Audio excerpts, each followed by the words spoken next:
The B'nai Elohim, the sons of God, were smaller, lower-level deities within this divine council.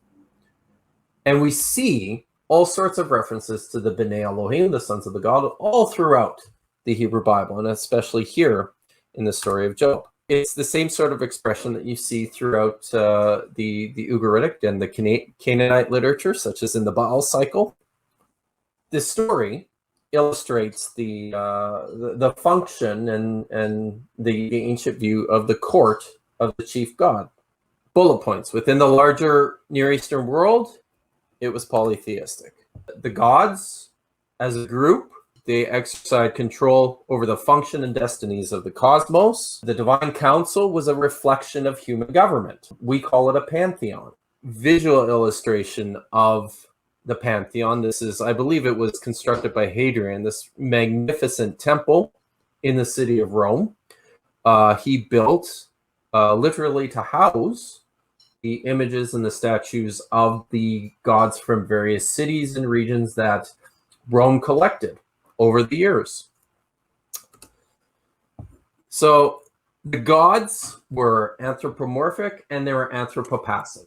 They reflected human characteristics and human feelings. And we see some of this in the Hebrew Bible as well. They were procreative, they were fallible, they were emotional. Think about the opening of the story of the flood in Genesis chapter 6.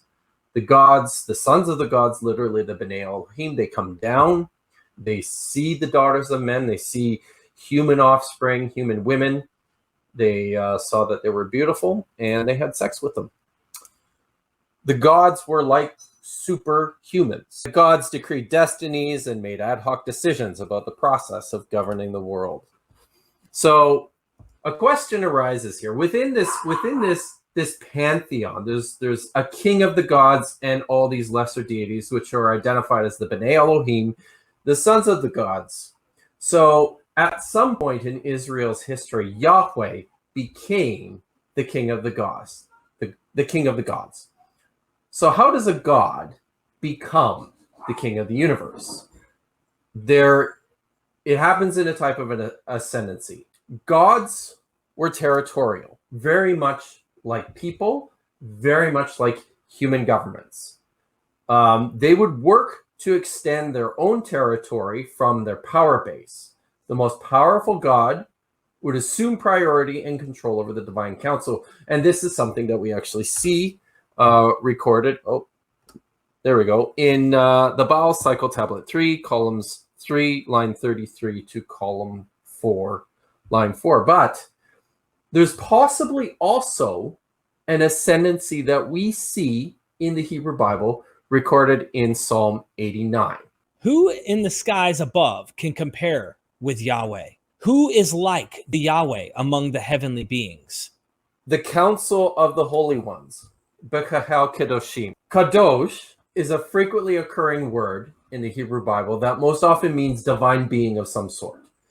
Or in this case, most likely lesser gods. Okay, let's continue in verse 7. Verse 7, in the council of the holy ones, Yahweh is greatly feared. He is more awesome than all who surround him.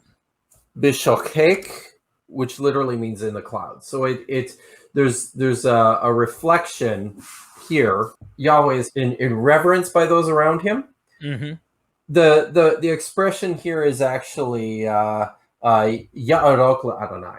So, and it's a word. This Ya'arok is literally it's commonly used in a more militaristic context of facing off. So already there's a vision of the divine council in which there's competition. The gods are they're rivals. As much as they have to work together, they're also trying to best each other. Who is like you, right? Yahweh, God Almighty? You, Yahweh, are mighty, and your faithfulness surrounds you. There's mention here of a secret council of the holy ones in verse 8, and again, these are divine beings. Verse 9, you rule over the surging sea. When its waves mount up, you still them. You crushed Rahab like one of the slain. With your strong arm, you scattered your enemies. We've got the pride and presumptuousness of the sea. We've got Rachav, who is like a mythical sea creature, also mentioned in Isaiah chapter 51, verse 9, and Job 9, verse 13. Many think that those passages and what's depicted here is a reflection of an alternative sort of creation myth where Yahweh had to go and defeat this great beast. Here, as part of his ascendancy, as part of his of what's necessary in order to become the king of the gods. The heavens are yours, and yours also the earth. You founded the world and all that is in it. You created the north and the south. Tabor and Hermon sing for joy at your name. These figures, Tabor and Hermon, these are actually rival Canaanite deities. In the copying and the transmission of this psalm, these become more reflective of geographical locations. Okay. Your arm is endowed with power. Your hand is strong. Your right hand exalted. Righteousness and justice are the foundation of your throne. Love and faithfulness go before you. Blessed are those who have learned to acclaim you, who walk in the light of your presence, Yahweh. They rejoice in your name all day long. They celebrate your righteousness. For you are their glory and strength, and by your favor you exalt our horn. Indeed, our shield belongs to Yahweh, our King, to the Holy One of Israel. The Holy One of Israel is our King. The Holy One of Israel here is the title that the psalmist is ascribing to Yahweh, and by identifying him as the King, he's also setting him on a plane above the other rival deities. What we have here is a view of a divine council, a view of a group of gods who work together and oftentimes compete against one another to control and determine the destinies of the cosmos and of people and nations. Within this system, what we also see, and this is something that I'm happy you alluded to within your conversation with Professor Collins, the gods have limits.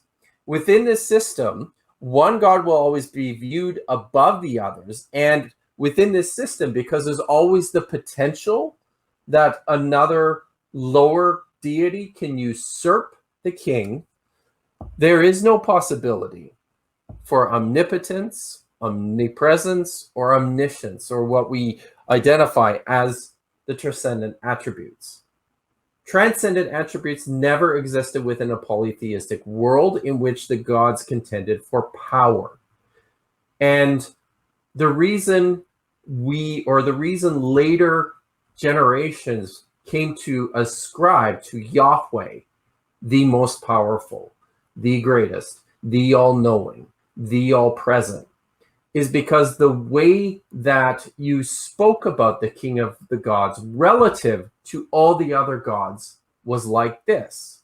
Monotheism is definitely something that develops within the Hebrew Bible. You can set all sorts of passages from the Old Testament onto a spectrum, onto a timeline that shows a gradual progression away from a polytheistic worldview into a progressively more monotheistic worldview. So you've got texts such as Deuteronomy 32 or Genesis chapter 6 or Job chapter 1 or Genesis chapter 1, which are quite obviously polytheistic. They reflect a cosmos replete with numerous gods within a divine council. And as time passes, you have likely large sections of Deuteronomy were composed, or at the time of the prophets such as Jeremiah or a second Isaiah, this polytheistic view is beginning very clearly to diminish, and a Yahweh only movement is strongly